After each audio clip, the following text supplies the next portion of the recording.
John 3:16, For God so loved the world that he gave his one and only Son, so that whoever believes in him will not perish, but will have eternal life. Let's take a moment to be honest here. Did your mind begin to wander or maybe fade out my voice as I spoke that famous scripture? This scripture is probably one of the most important verses in the entire Bible, and it's famous. So famous, people don't even need to hear the words anymore. Just the tag, John 3:16, or even just see the numbers, 316. I hate to admit it, but growing up in America, and especially in church, we get a little desensitized to the power of God's word and the true meaning of the gospel spoken in this verse. We know the verse by heart, almost to a fault. I can recite that verse without looking it up, and I'm probably mixing a few translations together, so if it sounds a little bit off, like you were expecting the words shall or condemn, perish, all those different words that kind of pop up into different translations, that's probably why. What I would love for us to do today is to take a few moments and dive into a section of scripture together and allow God's word that sounds all too familiar to become fresh and new. I'm going to provide the verses on screen, but if possible, bring out your physical Bible and read along with me. Even if you're just listening, that counts too. I'm one of those people that believes audiobooks count as reading. Feel free to disagree with me in the comments. Also, if you're willing, grab a notebook and make notes as we study the scripture together. You never know when God is about to reveal something to your heart that you're going to want to remember later. We're going to start in verse 16 and go all the way through 21. I'm going to read the section, and then I'm actually going to have my dad read the passage a second time. This is something my Bible study group does together. We read a passage out loud twice by two different people, and then the third time we read it quietly to ourselves. Hearing the scripture in someone else's voice can sometimes bring out something new you may never have noticed before. John 3:16 through 21. For God so loved the world that he gave his only Son, so that everyone who believes in him will not perish, but have eternal life. For God did not send the Son into the world to judge the world, but so that the world might be saved through him. The one who believes in him is not judged. The one who does not believe has been judged already, because he has not believed in the name of the only Son of God. And this is the judgment, that the light has come into the world, and people love the darkness rather than the light, for their deeds were evil. For everyone who does evil hates the light, and does not come to the light, so that his deeds will not be exposed. But the one who practices the truth comes to the light, so that his deeds will be revealed, as having been performed in God. John 3:16 through 21. For God so loved the world that he gave his one and only Son, that whoever believes in him shall not perish but have eternal life. For God did not send his Son into the world to condemn the world, but to save the world through him. Whoever believes in him is not condemned, but whoever does not believe stands condemned already, because they have not believed in the name of God's one and only Son. This is the verdict. Light has come into the world, but people love darkness instead of light because their deeds were evil. Everyone who does evil hates the light and will not come into the light for fear that their deeds will be exposed. But whoever lives by the truth comes into the light so that they may be seen plainly that what they have done has been done in the sight of God.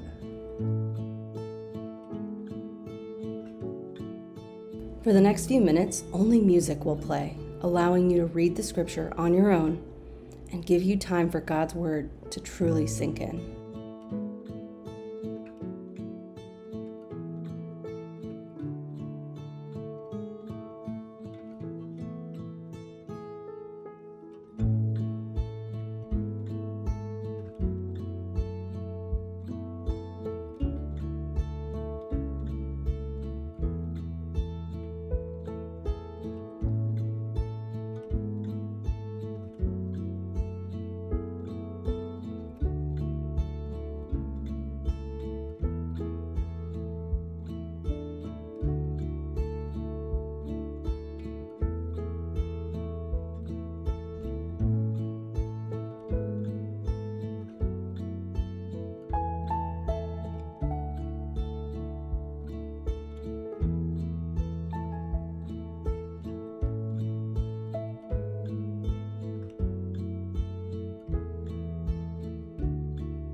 let's talk about what stuck out to us as we read the scripture.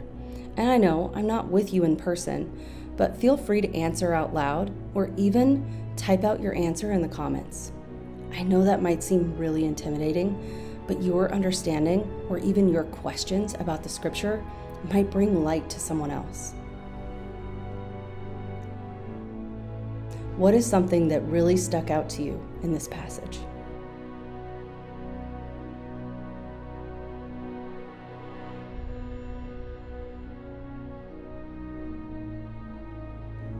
For me, I noticed that 16, 17, and 18 are all essentially the same message, just spoken in a few different ways.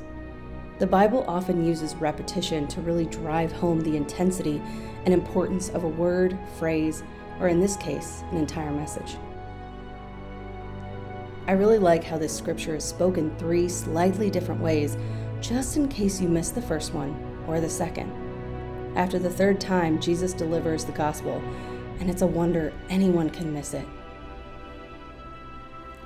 What else stuck out to you?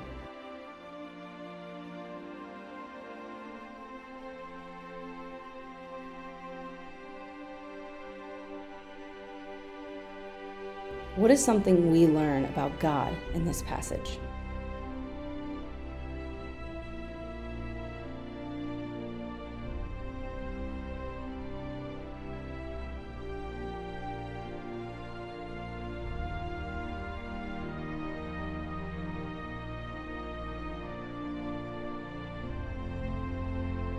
When I read 3 times that God sent his only son into the world, knowing his son would be killed, knowing millions would reject him, and knowing his son would suffer, I don't know if I could do that. We would all love to say, oh yes, of course, if 1 million people are saved, I could sacrifice one of my own. But could you? I don't have a child. I only have dogs, and I love my boy dog as if he were my son. I take pride in him like I hope to someday with a real son. And I can't imagine making the decision to send him into a world where maybe only one person could be saved. That's right. God took the chance that up until this moment, every single person on earth could choose to reject the gospel except for one. You. He took that chance on you. Just you. You see, God gave us free will.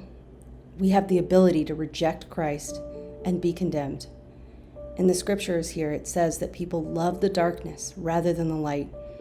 And God still sent Jesus so that even just one person could have eternal life and choose it for themselves. It's not just the whole world. It's not just everybody, but every single person individually on earth from the moment that Jesus rose again until this very moment, and this moment, and this moment. What does this passage tell us about people?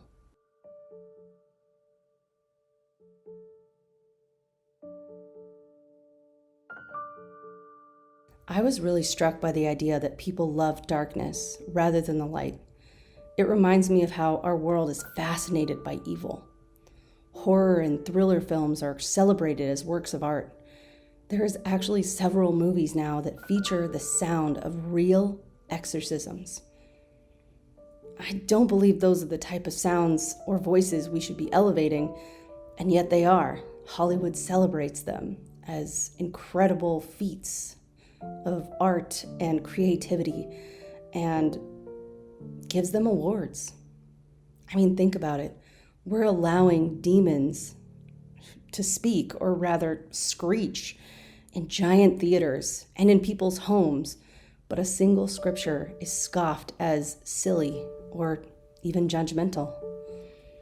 But if we can shine the light of Jesus through our lives, that darkness will cower and shy away, and those that see what is true and allow that truth to soften their hearts will believe in the name of Jesus to have eternal life.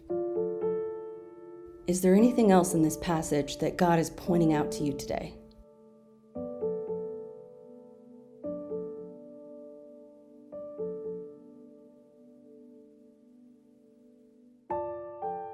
last thing for me that brings so much comfort to my heart is that in verse 12, it says, God did not send his son to condemn or judge the world.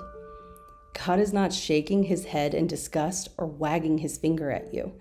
He's pointing directly at your heart and calling out your name because he is choosing you to be his child. All you have to do is choose Jesus. That's it.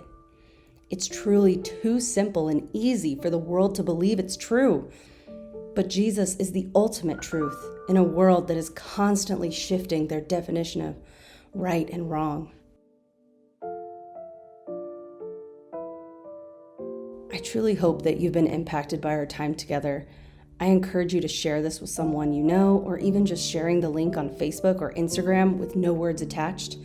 Someone might need to hear that from God today, and he could be using you to speak to that person. How cool is that?